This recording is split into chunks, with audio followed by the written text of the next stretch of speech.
श्री सद्गुरु महाराज की जय।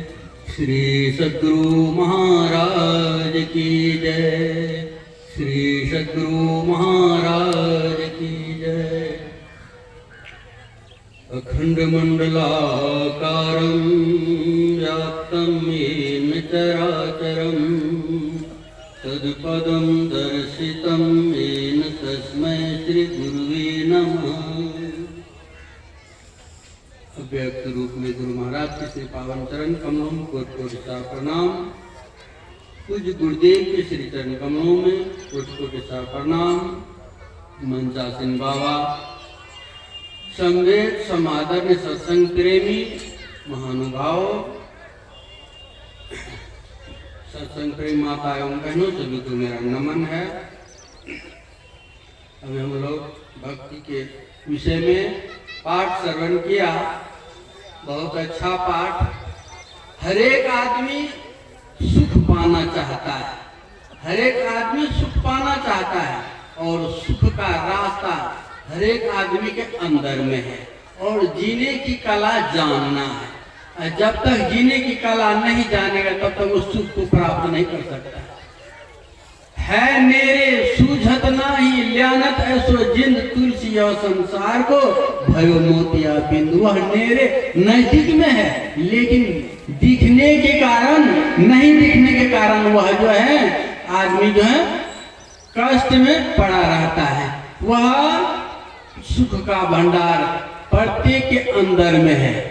उसके लिए गुरु महाराज, हमारे गुरु महाराज ने जो है प्रत्यक्ष करके दर्शा दिया है। और यह जो गुरु महाराज की जो पदावली नाम का जो पुस्तक है, इसमें बहुत सारे ज्ञान का भंडार भरा पड़ा है। तो जो लोग दूर नहीं जा सकते हैं, जो माई दाई लोग दूर सत्संग में नहीं जा सकते हैं, जो पुरुष वर्ग सत्संग में दूर नहीं जा सकते हैं, लेकिन उस पदावली को जो है बराबर रटन करें तो उसमें ज्ञान भरा पड़ा है। हम लोग जो गाते हैं, अभी जैसे गाए हम लोग और प्रातः काल में जो गाते हैं, जिस वाणी को हम गाते हैं और बोलते हैं उस पर जो है निगरानी रखना चाहिए, उसको यादगारी में लाना चाहिए। हमने क्या बोला, हम क्या बोले और उसको जो है अपने में विचारना चाहिए। और क्या हम गा रहे हैं उसको जब विचारेंगे, जब वाणी पर ध्यान देंगे तो आपसे क्या है पाप कर्म नहीं होगा। जब पाप कर्म नहीं होगा तब स्वतः आप सुखी हो जाएंगे, क्योंकि वह परमात्मा बहुत पवित्र है, बहुत पवित्र है। और जब तक पवित्र पात्र नहीं बनता तब तक वह अंट नहीं सकता है। चाहे आप कितना भी ज्ञान सुन लें, सुना लें, तो वह आने वाले नहीं है। चाहे कितना भी आप दान कर लें, जैसे अभी माँ का मास चल रहा है, तो इस समय में जो है लोग दूर दूर जाते हैं संतों महात्माओं के दर्शन के लिए, वहाँ दर्शन लाभ करते हैं और दान पुण्य करते हैं। यह माघ मास में जो है दान पुण्य का बहुत फल है, तो तीर्थों में जाते हैं। लेकिन यह सत्संग ऐसा तीर्थ है जो इलाहाबाद त्रिवेणी में जाते हैं, गंगा सागर जाते हैं, हरिद्वार जाते हैं, वह तीर्थ जो है जो नहीं जा पाए इस सत्संग में जो है समाहित हो जाता है। इस सत्संग यज्ञ में आने से वह उसका सेवा करने से वह फल प्राप्त कर लेता है। तो सेवा का, भक्ति का अर्थ है सेवा। सेवा ही उत्तम है, सेवा ही उत्तम है। तो भगवान बुद्ध ने कहा कि जो बड़े वृद्धों का सम्मान करता है, जो सेवा करता है, उसका चार चीजें बढ़ता, आयु विद्या बल यश उसका। तो यह ध्यान में रखना चाहिए। सुख के इच्छार्थी को यह ध्यान में रखना चाहिए, बड़ों का अपमान नहीं हो, माता पिता का अपमान नहीं हो।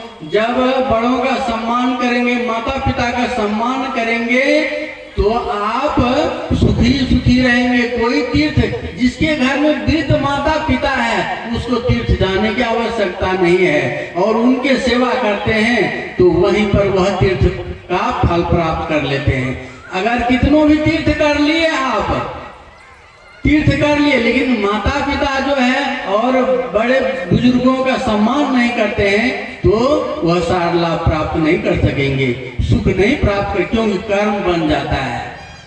बड़े वृद्धों का जब अपमान हो जाता है तो वह किसी का अपराध हो गया किसी से, तो क्या है, वह हिंसा हो जाता है, वह पाप लग जाता है, उसका आत्मा रो दिया तो वह कर्म बन जाता है। तो वही कर्म जब बन गया तो वही रोग का रूप धारण कर लेता है, वही बीमारी का रूप धारण कर लेता है। देहिक देविक भौतिक 3 प्रकार का ताप बन जाता है और उसी में आदमी तपता रहता है। इसीलिए यह यादगारी में रखना चाहिए, मुक्ति के इच्छार्थी को बड़े वृद्धों का सम्मान करना चाहिए और संत वाणी पर ध्यान देना चाहिए। स्तुति प्रार्थना जो है समय से करना चाहिए, आलस्य नहीं करना चाहिए। आलस्य आदमी का दुश्मन होता है। ब्रह्म मुहूर्त में उठना चाहिए, संध्या त्रिकाल संध्या नहीं छोड़ना चाहिए। डर करनी डर परम गुरु, डर पारस डर सार, डरत रहे सो उकरेगा फिर खावे मार। जिसने डर निकाल दिया उससे कुछ नहीं हो सकता है, और वैसे ही आदमी महादुख में पड़ जाता है। इसलिए डर से विद्यार्थी लोग स्कूल जाते हैं, अफसर लोग समय पर ऑफिस जाते हैं, वाणिज्य व्यापारी लोग समय पर जो है वो अपने काम पर जाते हैं। तो इसलिए मुक्ति के इच्छार्थी को चाहिए कि बड़े वृद्धों का सम्मान करना और स्तुति प्रार्थना समय पर करना, और जो पढ़ते हैं, क्योंकि गुरु महाराज की वाणी में है, सब प्यारा परिवार अरु संपत्ति नहीं भावे, गुरु ऐसी करिए दया। घर में रहते हुए आसक्ति नहीं बनना है, वह ऐसा भाव रखना चाहिए कि हे प्रभु आपका ही दिया हुआ है और हम उसका उपभोग कर रहे हैं, मेरा कुछ नहीं है। जब तक आप उपभोग करा रहे हैं हम उपभोग कर रहे हैं, मेरे बस का कुछ नहीं है। ऐसा जब विश्वास, ऐसा ख्याल रख करके जब करेंगे तब जो है आप सार लाभ प्राप्त कर सकेंगे, नहीं तो सार लाभ प्राप्त नहीं कर सकते हैं, क्योंकि समय का बहुत मूल्य है। इसलिए कल जो आपने सोचा है कि शुभ करेंगे, लेकिन समय जब खत्म हो जाएगा, महाभारत में आया है कि कल जो आपने सोचा शुभ कर्म करने का, तो आज छोड़ दिया कि कल करेंगे, तो कल जो है काल समय नहीं देता है। इसलिए शुभ कर्म में देरी नहीं करना चाहिए, करते रहना चाहिए। हाँ, उन्नति का साधन सेवा है, जिससे जीवन सुखमय होता है।